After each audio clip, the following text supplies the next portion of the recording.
The book Guns, Germs, and Steel was written by Jared Diamond. It was first published in 1997 and became very popular for its unique way of explaining history. Diamond, who is a scientist and historian, wanted to answer a big question. Why did some civilizations develop faster than others? He focused on the differences between societies in different parts of the world and explored why some groups of people were able to dominate others. Instead of looking at history in terms of individual people or events, he looked at larger patterns, such as geography, climate, and available resources. He argued that these factors played the biggest role in shaping the world as we know it today. The story begins with an important moment in 1972 when Diamond, who was working as a biologist in New Guinea, had a conversation with a local politician named Yali. Yali asked him why Europeans had so much wealth and power, while people in New Guinea had much less. This question stayed with Diamond for years and eventually led him to write the book. He wanted to explain why some civilizations developed advanced technology, strong governments, and powerful weapons, while others did not. To find the answer, he looked back thousands of years to the early days of human civilization. The story moves back to around 13,000 years ago, when people lived as hunter-gatherers.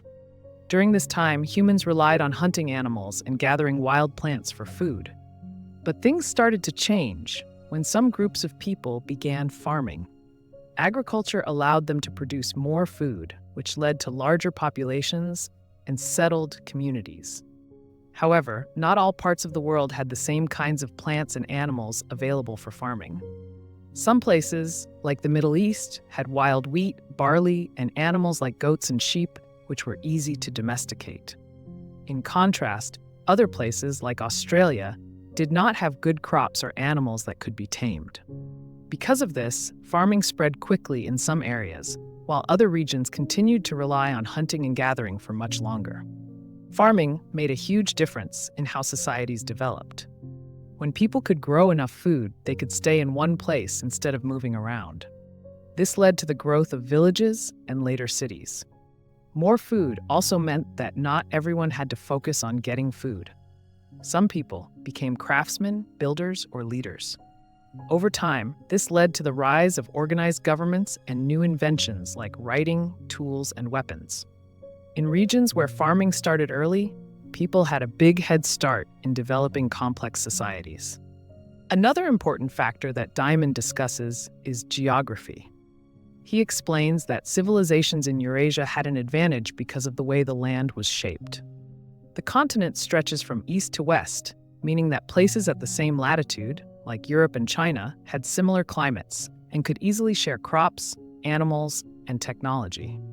In contrast, continents like Africa and the Americas stretch from north to south, meaning that different regions had very different climates.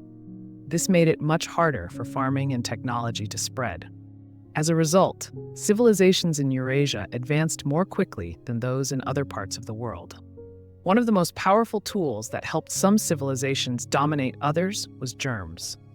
Over thousands of years, people living in large farming communities were exposed to diseases that came from domesticated animals, such as cows and pigs.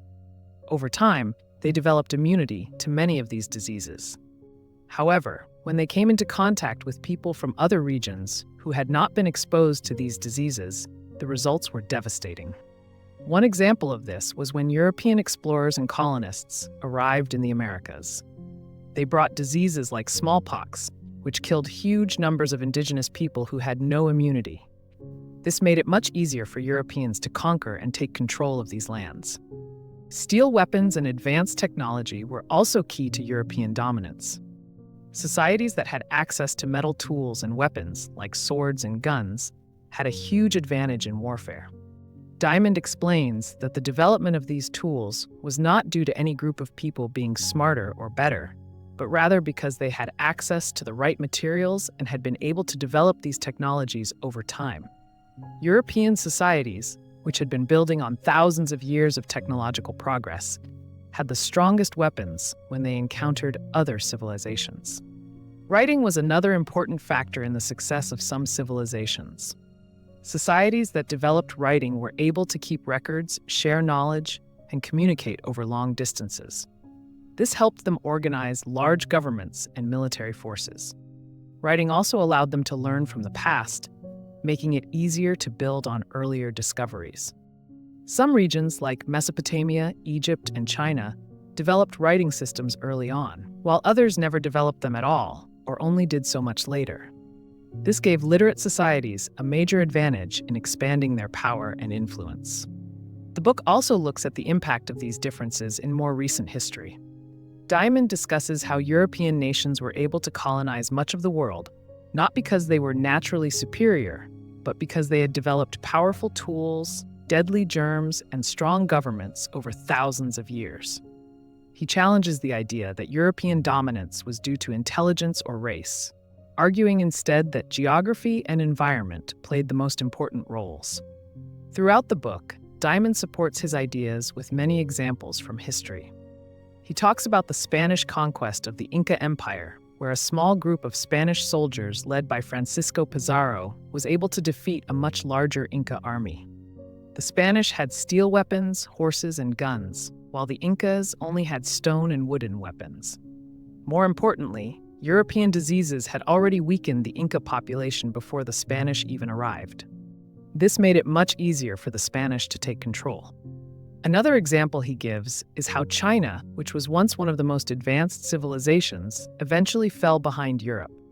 He explains that political decisions, geography, and the structure of Chinese society played a role in slowing down its technological progress, while Europe remained competitive with many different states pushing for innovation and expansion. By the end of the book, Diamond brings everything together to answer Yali's question. He explains that the wealth and power of different societies were not based on the intelligence or strength of their people, but rather on environmental advantages that shaped their history.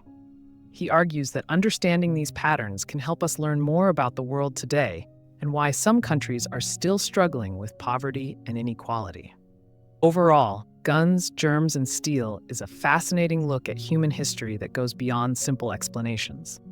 Diamond shows that the fate of civilizations was shaped by geography, agriculture, germs, and technology, rather than by race or personal abilities. The book encourages readers to think about history in a new way and to consider the deeper causes behind the success and struggles of different societies.